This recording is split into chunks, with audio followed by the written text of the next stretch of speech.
It's not about good guys and bad guys. I mean, the reality is that police officers are human beings just as much as the people we're interacting with. And when we go home, we have families and we have, struggles. And, there's not a lot of professions when you hear people defined as the work that they do. Cops are, police are. Hey there, it's Julie. Welcome to Uncomfy. A lot of us are struggling right now with how to stay open to other people when we seem to be living in different realities. I feel like I'm always walking on eggshells, but I also don't want to give up on connection. This is a podcast about staying with the moments we usually want to escape, the awkward ones, the tense ones, the ones that can honestly probably teach us something. So let's get uncomfy. Okay, you know that saying about trying to understand somebody by walking a mile in their shoes? Well, what if you were paired up with a stranger to literally walk a mile with that person? And what if it were someone who's really different from you and maybe even a little scary to you? Would you do it? What would you even talk about? Well, there's a program in Portland called Talk a Mile that pairs police officers with high school students and sends them on a 1-mile walk around the school track. They have a list of question prompts to guide their conversation as they walk. And in the 4 years since Talk a Mile started, it has become part of the official training for new Portland police officers. Well, I'm joined today by Sergeant Aaron Schmautz, who has participated in Talk a Mile. He's a Portland police officer, and he's currently president of the Portland Police Association. Sergeant, welcome. Thanks for your time today. Thanks for having me. Tell me about your first Talk a Mile walk. The first time I went, it was with actually two young high school gals. Both of them were very nervous about meeting us, walking with us, and so they said they wanted to have a peer with them. So it was actually me and another officer. And what was really interesting is, a mile is 4 laps, and after about half a lap, they were walking really fast, and then they actually started walking different paces. And they started getting pretty engaged in the conversation that we were having. And after about 2 laps, we were about a half a lap away from each other. And the conversation had gone well beyond the note cards that we were having. So just so I'm clear here, originally it was you talking to a young person and the other officer talking to a young person, and you were kind of doing it in tandem. The girls were holding hands. They were like, we're not letting go of each other. Not cool with talking to these. But then over time, the two pairs sort of... because they began being very engaged in the conversation. And that to me was like an actual physical indication that the idea and the concept works. And the conversation, the prompts on the cards are very basic, kind of like, what do you think police officers should do? Have you ever had an interaction with police officers? Like things, are the things in the city that you'd like to see that would make you feel more safe? Things like that are just kind of basic conversations. But after the second lap, we were just talking. We were talking about her experience, her concerns about things she's seen nationally, her questions about what police officers do and why. And honestly, it was just really, really interesting and active listening for both of us. And it was funny. We actually ended up doing about 1.5 miles. And she's like, I kind of want to keep going. And I was like, well, I'm older than you, so I'm getting tired. So I wasn't actually, but but it was, it was just, I thought, such a beautiful indication of how human beings, when you don't have, barriers set up for you, how you can just kind of let it go and have conversation. And the physical indication of her being willing to separate from her friend, for me, was pretty special. Were you at all hesitant yourself about this program, or even have any doubts about, is this worth it? What good are we doing here? Why should I spend part of my day walking a mile with a kid? Right. Yeah. I think connection with young people is critical. I actually ran our school police, our youth services division for a year. I just think that the way to connect with the next generation is in non-crisis interactions with young people. The thing that's so hard for a lot of people is the only time they interact with police is in some very critical or crisis situation, the worst day of their life. And for young people in particular, having an opportunity to just see police as human beings, as people, who have kids, honestly, not in uniform helps sometimes. I think it's important to understand the uniform, but I've done programs that are similar. I think this is the best manifestation of kind of those connections. And so I've been excited about this from the day I met Justin, but my own experience really just led me to believe that this is something that should be happening in every city in America. So you mentioned Justin. Let's actually bring another voice into the conversation. This is Justin Fogarty. He's one of the co-founders of Talk a Mile. Justin, hey, thanks for your time today. Hey, Julie. Thanks for having me. So what was the origin of this? What were you envisioning when you decided to try to have police officers and teenagers take walks together?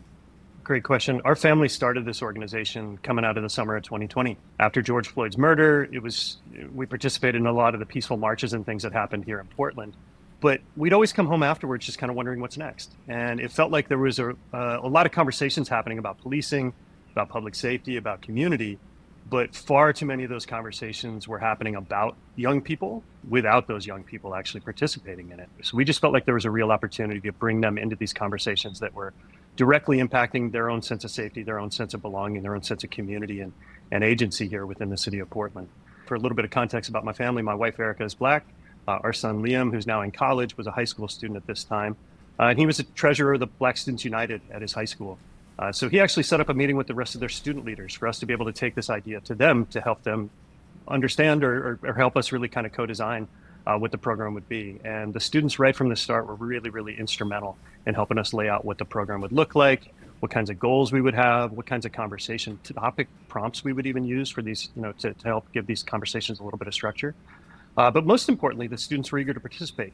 So them just actually wanting to really volunteer their time, wanting to be involved in these conversations that they felt were really important to them was really meaningful to us. So we had our first Talk a Mile actually 4 years ago this month.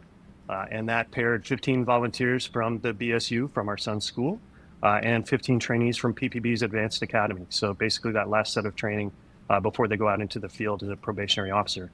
It's interesting to hear you say that the Black Student Union there at the school, your son's group, was like, yeah, let's do this. They were eager because we were just hearing from you, Sergeant Schmautz, that the two young women that participated in your first walk early on were not having it and were really anxious. So Sergeant, what do you think is what's kind of at the root of some of that discomfort? And is it misunderstanding, or what do you think's going on there? Yeah, I mean, and I want to be clear. I mean, they were there. They knew what they'd be doing. We just prior to our school police being disbanded in 2020, we had been meeting with our Black and Latino student union at the most diverse high school in the state, having these conversations. I think the reality is once you actually get there, and you realize, I don't know this person, I don't know what's going on, I don't know what we're going to talk about.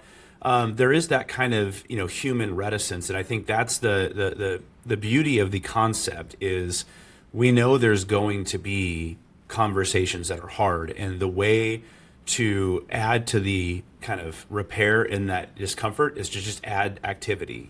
Just the act of walking and kind of having some kind of distraction instead of sitting and looking across the table at someone.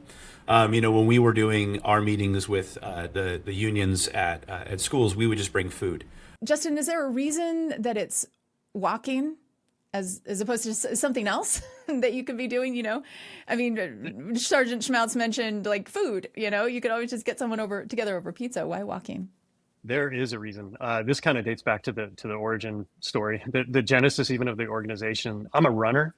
And I've always noticed that when you run with people, whether it's your best friend or somebody you just met, you end up having these deep, flowing conversations. And you're both truly listening to each other and really being, really sometimes being quite vulnerable, right? So that was kind of the beginning of the idea. Since then, we've done a lot of digging into the brain science of why this works, though. And when you're engaged in some sort of rhythmic activity like walking or running, that can actually create an effect in your brain called bilateral stimulation, which is basically both sides of your brain are working at the same time. So you can think about it kind of as your emotional brain and your rational brain, rather than one of them taking priority over the other, they're actually kind of working together. So when you do that, the simple act of walking can be really helpful for people reducing stress, reducing anxiety, but it also opens you up to new ideas, to new creative ways of looking at things. And then when you actually walk and talk with another person, another thing takes over, and that's interpersonal synchrony. So if I were to yawn, you might feel the urge to yawn, right? And if we're walking next to each other, we'll probably take on the same tempo. Like our steps might literally start to mirror one another. And that's interpersonal synchrony. It's our bodies subconsciously trying to help us connect. So the format is very deliberate. Justin, what is the structure and how important is that? You talked a little bit about prompts, right? Like, give me a little more insight into what it takes to make one of these 4 laps effective. Sure. Yeah. The basic flow is that we bring people together. We have a couple of minutes of people settling in, get name tags on. Then we give some opening remarks that just sort of set the stage for the day. What the day is, what it's not. We fully recognize we're not going to solve every challenge we face in the community in an afternoon. but trying to lay out kind of what we're there for, to take these literal and figurative first steps towards trying to create more connection and agency and purpose for young people.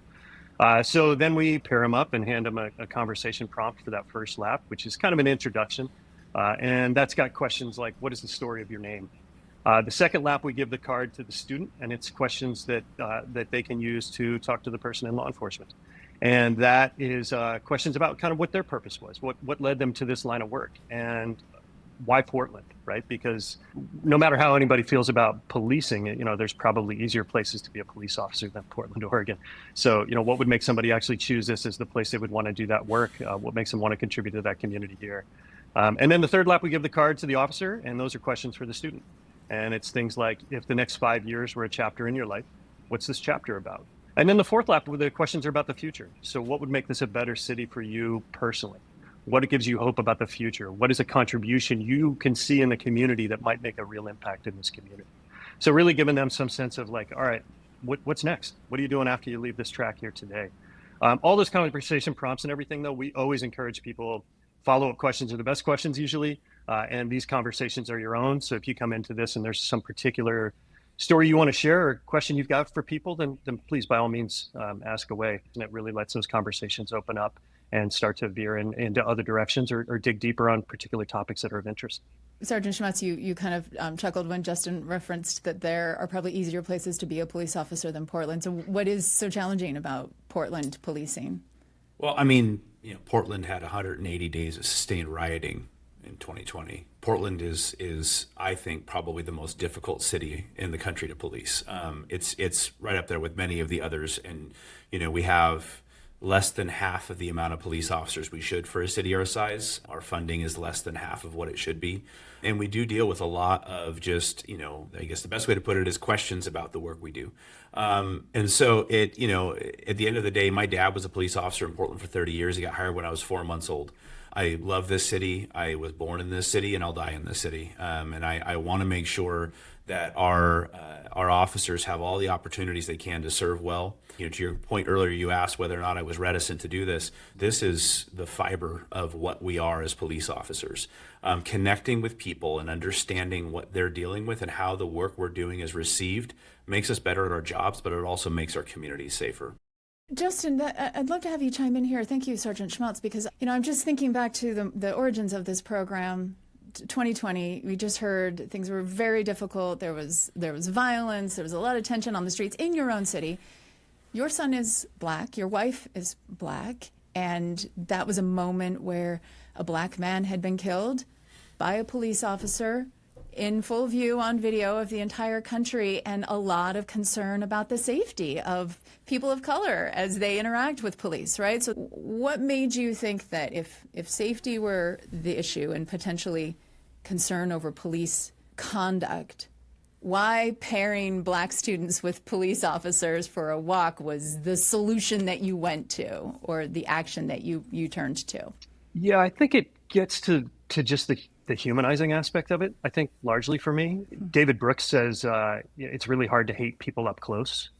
And that's always really stuck with me as being I think a pretty good way to look at the world, right? If you take a step back and even think, if the most kind of radical position on policing is like an abolish police kind of position is out there, right? And that was pretty commonly heard here in Portland, right? Even if they're right, that's not going to happen for quite a while, right? If that was the path we were actually headed down, and there was actually that was where we were going to end up, okay. But in the meantime, I've got a 6'5" son. He's out in the world doing his thing, and I want to make sure that he's safe. So for those of us who are parents, especially of Black children, like we don't have time to wait for decades for us to sort of sort out what the ideal is, and for us, it's more like I just want every day to be a little bit safer. But for me, as a father, I thought the first step towards that would be simply police officers coming into it with exposure, with a comfort level of talking to young people, of a comfort level of talking with young people of color, but also just that ability to then see them as human, that ability to give them the benefit of the doubt, that ability to start things with a de-escalation kind of mindset. I think that was all what I was hoping would come from these conversations, and one conversation at a time, I think, is really impactful. It's really interesting to hear you, Justin, describe how sort of the target of your efforts was the police, right? To try to help them to see your son and other young people in more complexity, right? So that they would behave differently when they're out doing their work. Because I could also imagine, like, Sergeant Schmautz was the sort of like reason the police wanted to participate, because they wanted to convince the young people that they're not bad guys and they're not the bad guys in this scenario. Yeah, I mean, the thing that's so hard is it's not about good guys and bad guys. I mean, the reality is that police officers are human beings just as much as the people we're interacting with. And when we go home, we have families and we have, struggles, and, there's not a lot of professions when you hear people defined as the work that they do. Cops are, police are. And again, I'm a father. I'm a religious guy. I like to spend time with my family. I'm defined by a lot of things, but when I put that uniform on, I agree to do a lot of really difficult things to protect the community, but the only way to do that well is to do it with community and understand how they're being received and understanding who they are. And I think that moment in 2020, I think we all kind of forgot. And again, the greatest irony is that crime does impact people who are vulnerable, a lot. And it also disproportionately impacts people of color, people, immigrant communities, a lot of different people who don't have the voice that they should. And so it's so critical that we both connect that voice with the services we're providing and make sure that we're policing in a way that it's received. And that is where, like, kind of the core of police legitimacy. Justin, what have you seen? What kind of hard data or actual improvements do you think have been born out of Talk a Mile? Yeah, great question. So we measured quite a few things. So from the very first one that we started, we've asked for all participants to complete a short survey that gets at some quantitative and some qualitative things. And on the quantitative side, we ask things like, did this experience make you feel like you were seen and heard? And for that, we're at 98%. And then beyond that, we often get survey some of the more qualitative things. Look at things like, did somebody feel like they have agency? Can they actually take steps towards improving the community? And we see a great deal of responses saying that that's the case, especially with these students. And then finally, that leads to sort of a sense of purpose, of contribution.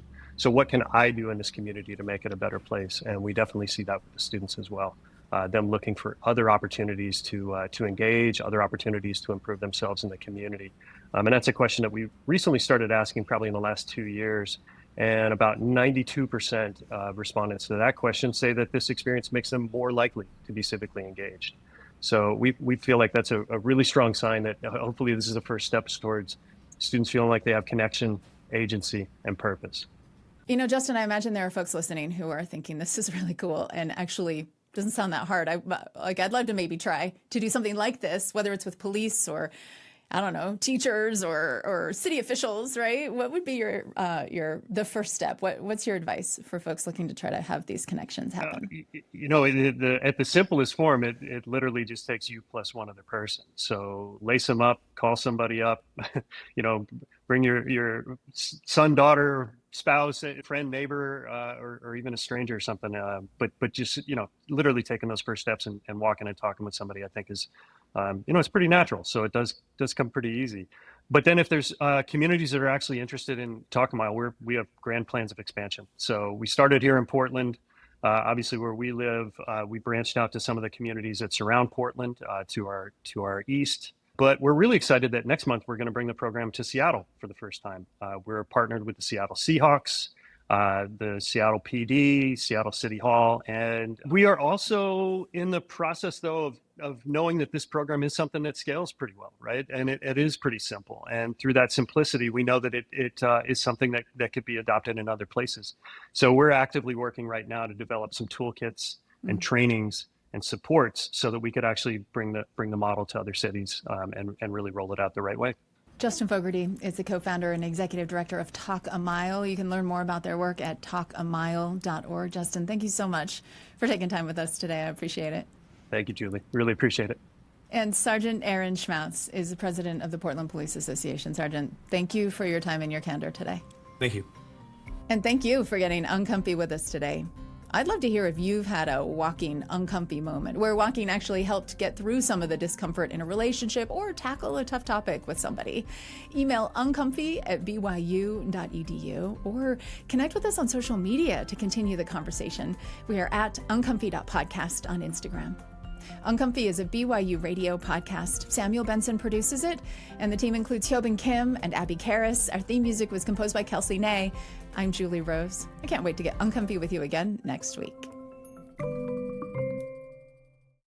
Hey, it's Julie again. Just before you go, if you're a young adult or if you have one in your life who's trying to make sense of faith in the real world, there's a new BYU radio podcast you're going to want to check out. It's called Take a Leap. It's created by BYU students who are having honest conversations about what it means to live your faith at school, at work, and in everyday moments. So you'll hear real stories from young people of different backgrounds, what they're wrestling with, what inspires them, and how they are finding purpose. This podcast is a thoughtful space for young people to reflect and connect. You can find Take a Leap on Apple Podcasts, Spotify, YouTube, or anywhere you listen.